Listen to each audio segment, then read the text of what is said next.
Okay, so let me show you what you're trying to accomplish when you're trying to get this connector off. These can be really tough. I've seen people stick a screwdriver up in between there and actually break the connector.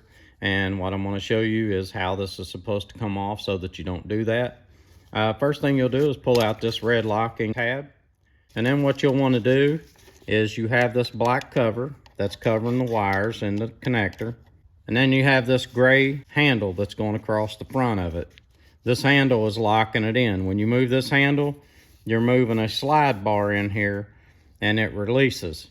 So what you'll do is you'll just reach right up in between the handle and the black connector cover and you'll push in. When you push in right there, you'll see your handle release, and then you just push your handle all the way forward and you can see it move out away from the transmission, and that unlocks it off of the transmission. When you're moving this handle, you can see inside of here, and you'll see in these slots, when I move this forward, you'll see that locking in.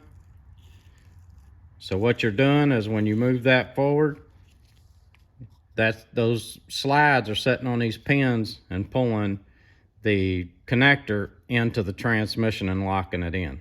If you get up in there and you start prying on this, you break these little pins off and you're in trouble trying to get this connector to hold back onto the transmission. So when you push this in, you see it springing in. So what you're doing at that point is releasing this gray handle. You push this in and the gray handle releases. Now when you go back with it, you'll have to have your handle all the way open, just like this. And then you will slide it as far as it'll go, and then you'll just stop. And then what you'll do is you'll pull the handle back in the locking position, and you can see it pulling the connector back in against the transmission.